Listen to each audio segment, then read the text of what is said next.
with the training to accurately forecast winter storms. When you need to know the weather, turn to the professionals. Channel 5, weather you can count on.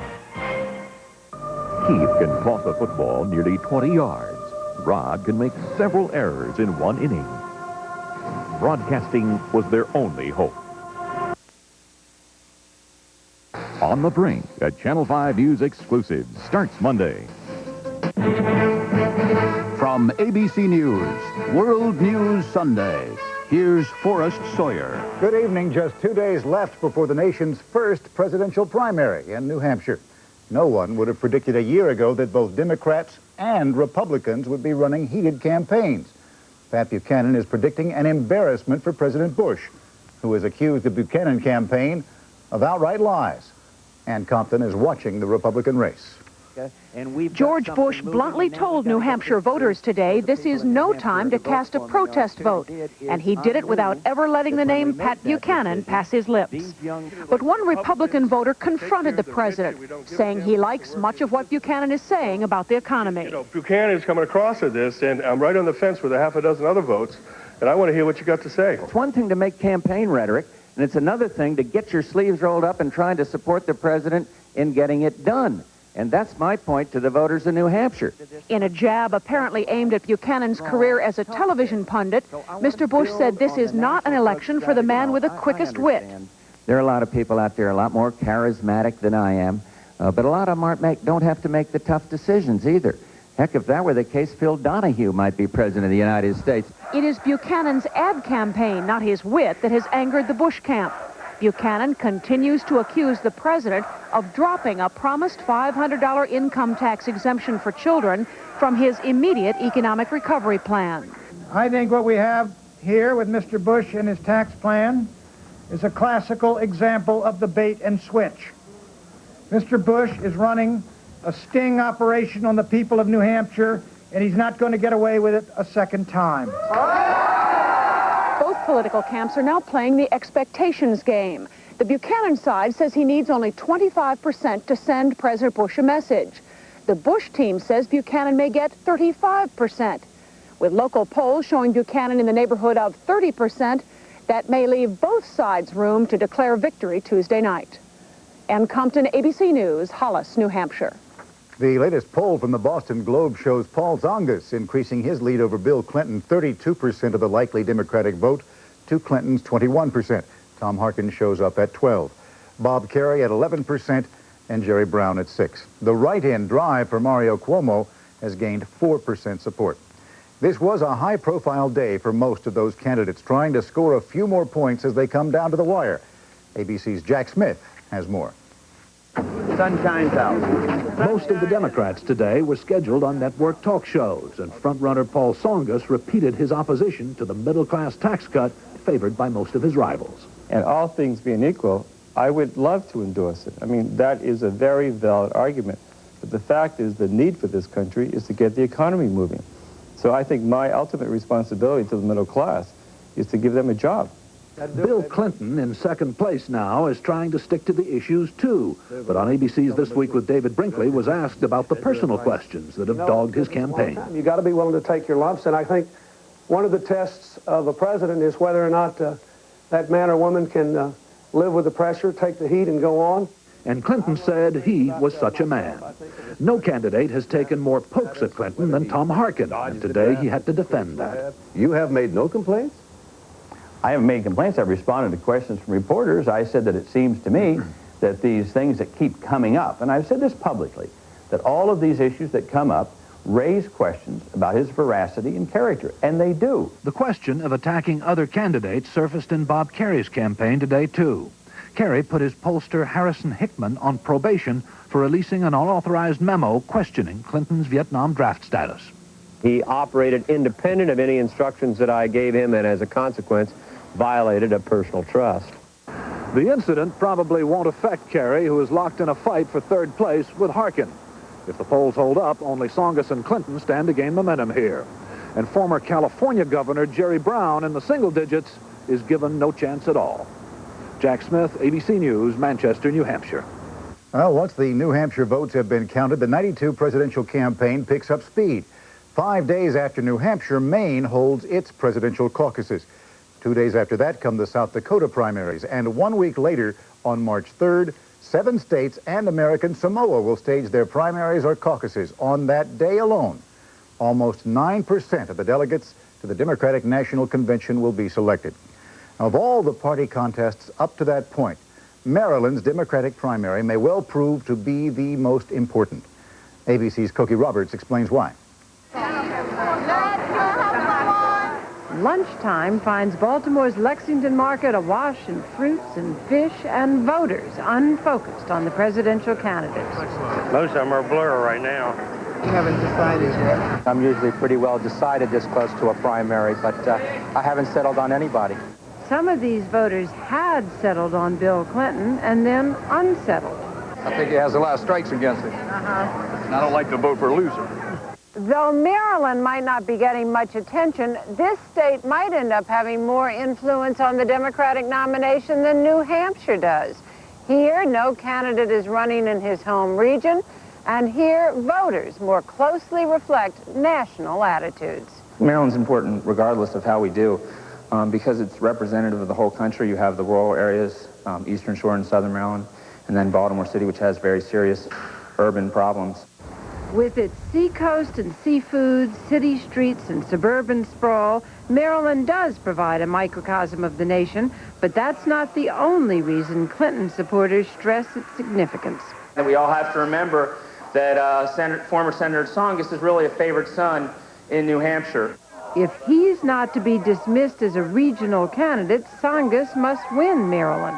We feel it's very important, and felt it would be very important since back around September, because it would show Tsongas' ability to do well outside of New England. Pollsters warn Marylanders like frontrunners. They voted for Mondale in '84, they voted for Carter in '80, they voted for Dukakis in '88. If Tsongas wins New Hampshire, Clinton's strength is questionable. They could get on the Tsongas bandwagon. Clinton's counting on Maryland to propel him toward Super Tuesday. If he goes into those southern primaries with no significant victories to his name, Clinton could have trouble convincing his own region to support him. And if Tsongas wins Maryland, he could head south as something more than a regional New England candidate. Cokie Roberts, ABC News, Baltimore.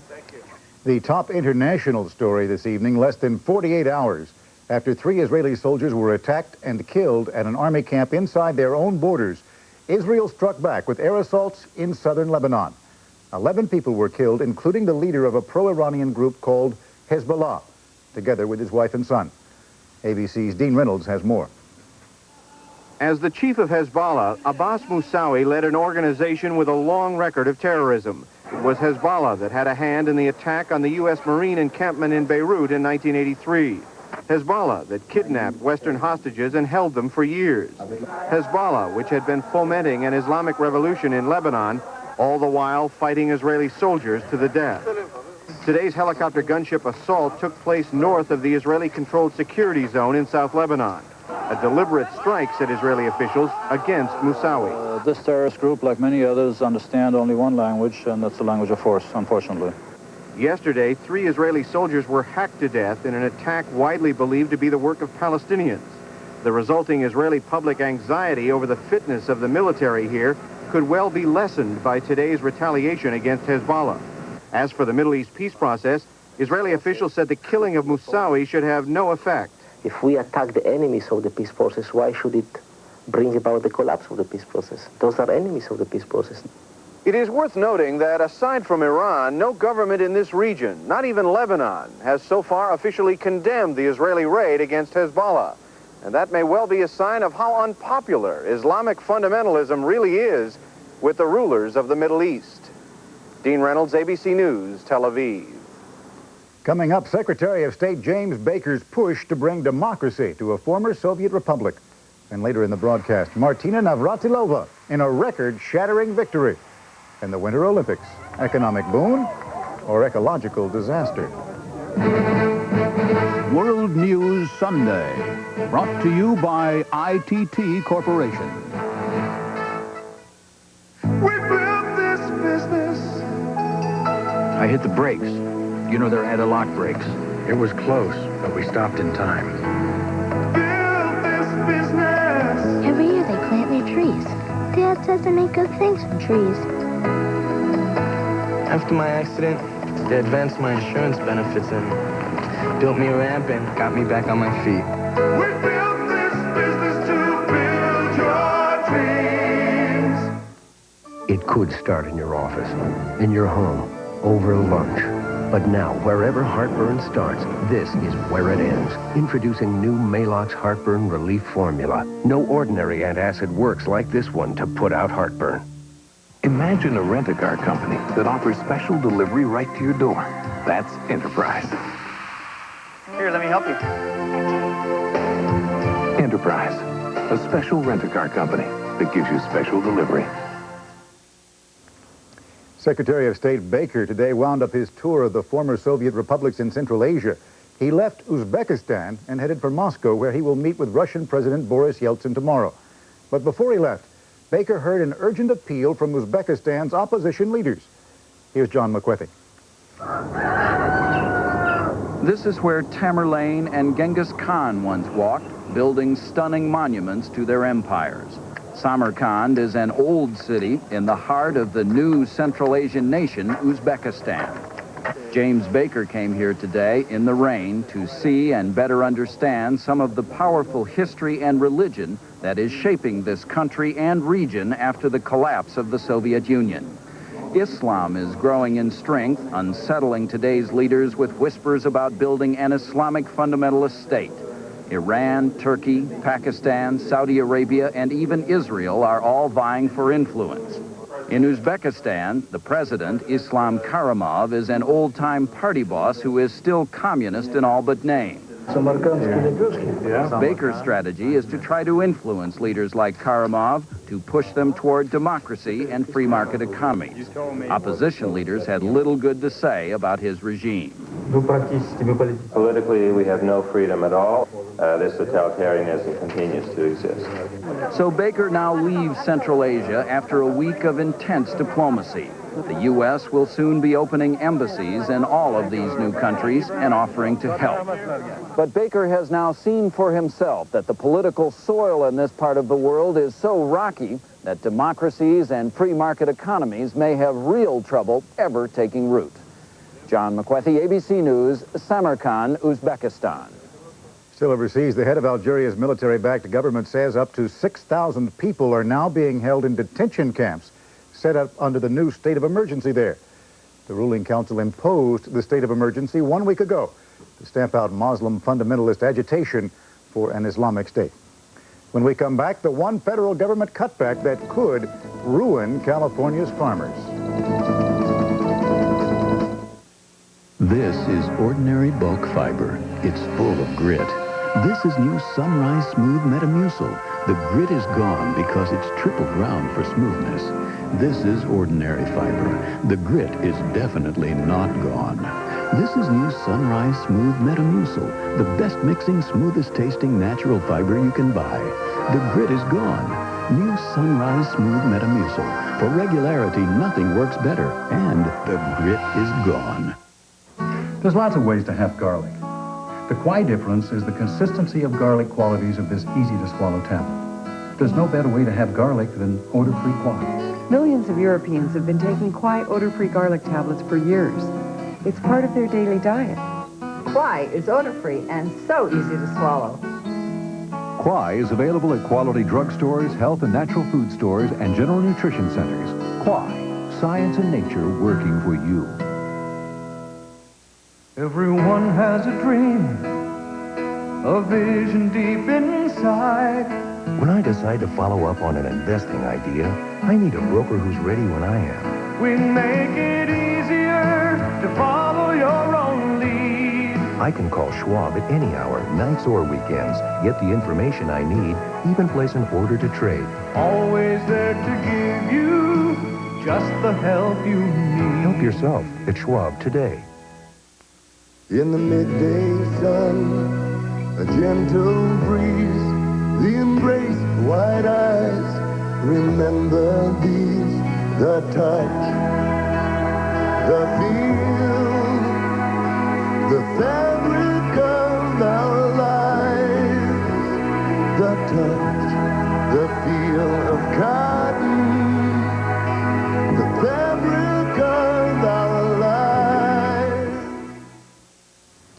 For the past week, the big story in California has been the powerful storms that have been hitting the region and the deadly flooding that they've spawned. But despite all of that rain, California's agricultural heartland continues to suffer through a drought that is now in its 6th year. And now California farmers say the federal government is about to make matters even worse. ABC's Ron Claiborne reports. This Sacramento Valley farm, like thousands of others in California, is facing a drastic cutback in water supplied by the federal government, a cutback that would prevent Steve Dennis from cultivating most of his land. We're going to be able to plant about 37% of our rice this year, so we're looking at 25 to 30% planting. This year, California's agriculturally rich heartland will get only 30% of its normal water supply because of the continuing drought. Almost all of that water going to urban areas and the habitats of endangered species like the Chinook salmon. Many farmers will get no water at all. We have estimated some estimates that perhaps as much as 1 million acres of land could be fallowed. Steve Dennis says farmers, farm workers, and the entire agriculturally dependent economy could be badly hurt. Well, it'll mean that the seasonal hires that I normally hire in the spring and in the fall, I won't hire any of them. And we'll do our best to keep the people that we have now. In the nearby town of Maxwell, Sue Sutton, a farmer's wife, has organized a group of volunteers who are lobbying legislators to get more water. We're not talking just about a job. We're talking about a way of life. A way of life, which for example, in our family has been that way for 4 generations. There's still hope for California's farmers. In the last week, there's been heavy snow and rain, but reservoir levels are still far below normal. If that doesn't change soon, it could mean much higher produce prices for the entire country. Ron Claiborne, ABC News, Los Angeles. FBI officials are blaming drugs and hard economic times for a surge in bank robberies last year. The nationwide total has not yet been tallied, but the FBI says it is expected to top the record of 7,800 bank robberies set back in 1990. In a moment, Nartina Navratilova, older, wiser, and still a winner. About 40. In 1895, Wilhelm Röntgen discovered X-rays. The following year, Siemens worked closely with him to develop its first X-ray tubes. That was then. This is now. Today, Siemens manufactures imaging technology that helps doctors save lives. And with 35,000 people nationwide, the men and women of Siemens will continue to manufacture ideas that even Professor Röntgen never dreamed of. Siemens, precision thinking. I'm a 5, William Hines. I'm a lot, Michael Hines. For a free list of cars with airbags, see your Allstate agent. To help relieve her heartburn, her antacid uses aluminum and magnesium, but his is Tums, and Tums has calcium. Something my body needs anyway. I like that. Tums. How can it be that an automobile, a mere 9 inches larger on the outside, gives you over 2 feet more room on the inside?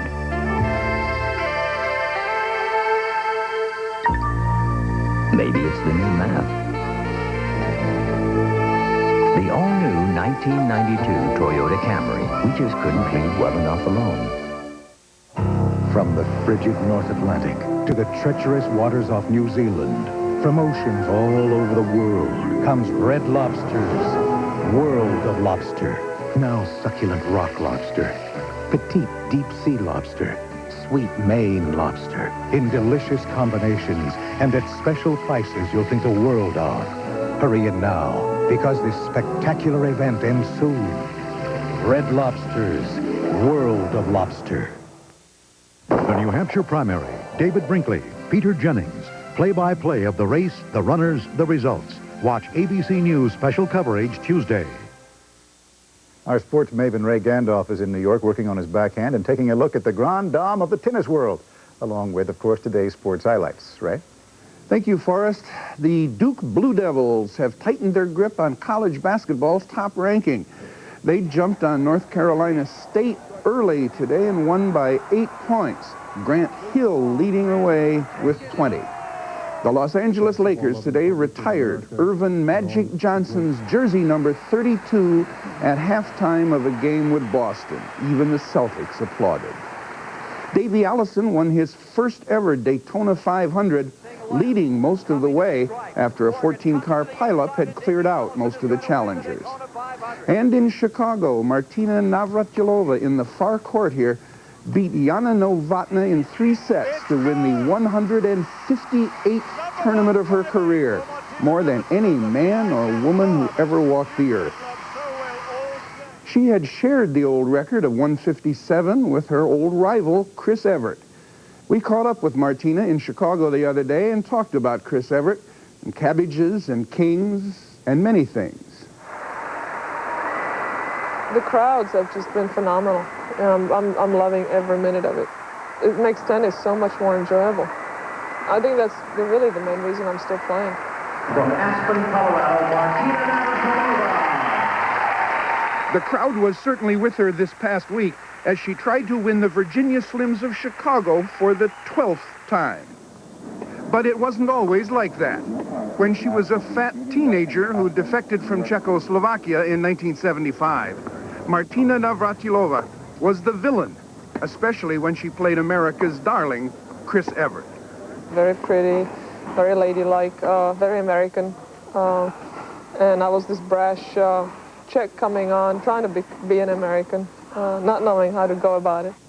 She went about it by slimming down and toughening up, and by winning 18 Grand Slam tournaments, Wimbledon a record 9 times. Game 7 match, but Navratilova. And she learned to bring her volatile emotions under control. Now I think I'm more balanced as an athlete, emotionally, physically, and mentally. Those 3 facets are working together much better. A few years ago, with aching knees and faltering confidence, Martina sought out Billie Jean King. Again? Operations fixed the knees. Billie Jean took care of the rest. Well, I think it's safe to say if it wasn't for her, I wouldn't be playing anymore. The only tennis problem Martina seems not to have solved is loss of concentration, wool gathering during matches about all manner of things. Whether it's what's going on with Bush in Japan, or, gee, it's 9:30, room service closes at 10 o'clock, I better get off the court so I can order food. All kinds of things pop into my head, and that's my biggest struggle, is to keep my mind on the task at hand, which is getting the ball over the net.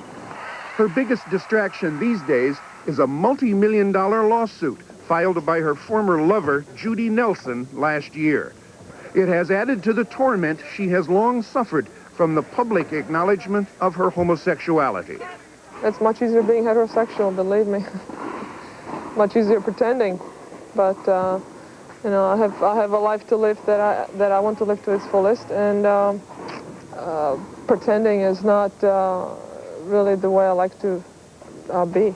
Game point. And so, upfront and outspoken about everything, like a proud, aging lion, Martina Navratilova still goes forth to do battle with whippersnappers and teeny boppers. That's just a great shot. But it's getting tougher. Of course. I'm 35 years old. Of course it's tougher. I'm going to wait for the body to say this far and no farther? No, I think the mind will go before the body. I think I'll just say enough. Having beaten every champion from Billie Jean King to Monica Seles, Martina Navratilova has no more worlds to conquer. But she doesn't plan to say enough for a long time yet. Forrest? Good news to the rest of us. Thank you, Ray. When we come back, the newest threat to the environment, the Winter Olympics. You're about to see how Goodyear is changing all-season driving right before your eyes. Introducing AquaTread, only from Goodyear. AquaTread's advanced design channels water out of your way for dependable all-season traction, especially in the rain when you may need it most. AquaTread, the newest reason why we say the best tires in the world have Goodyear written all over them. We built this business. After my accident, They advanced my insurance benefits and built me a ramp and got me back on my feet. Your people really care. They've meant a lot to us. It was the global telecommunications link-up they built. Saved the negotiation.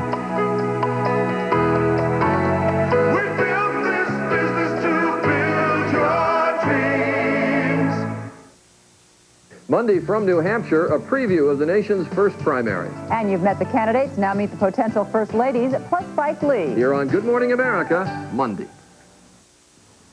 Countries all over the world compete for the chance to host the Olympics, and when they win, they spend billions to prepare for the Games. It is all big publicity, but critics say it can also be big trouble. Jim Bitterman has been listening to the controversy behind these Winter Olympics. The Olympics carry high principles and hopes of high profits wherever they go. But French ecologists complain that this year's Winter Games raise high concerns as well. Their charge? That the Olympics will mean further development of an area some already consider overbuilt. In its enthusiasm to host the Games, France spent more than $1 billion constructing new roads, train stations, and other infrastructure improvements, which are sure to bring more people into the fragile alpine environment. Building new lifts and having more and more pylon and bubbles and chairlift and things like this, which just destroys the scenery during the summer. More specifically, the environmentalists have a quarrel with Olympic facilities site by site. They say, for instance, that the cross-country course was built straight through a rare alpine marsh, and that beneath the dramatic snow-covered downhill runs are less than pretty scars left by deforestation and massive resculpturing of the mountainsides. Even some Olympic supporters were amazed at the construction of the ammonia-cooled bobsled run, a $42 million snake of concrete, of limited use after the Games, and so dangerous during them that those who live near it have been issued gas masks in case of an ammonia leak. Still, the Olympics don't worry everyone. Promoters believe improvements made for the Games will bring in more tourists and more money at a time when the local economy had been headed in the same direction as the local ski runs. It is an advantage having these Games, and even if we have to suffer in some respect, so we think that this will be a long-term benefit. Ecologists here disagree and warn Olympic organizers that after the Games, there could be defeat as well as victory.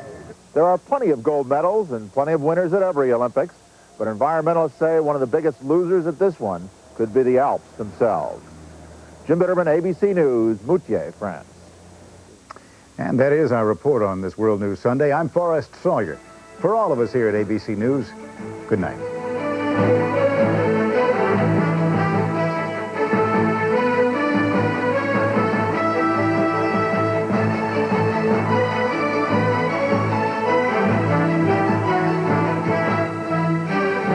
From Washington, this has been World News Sunday.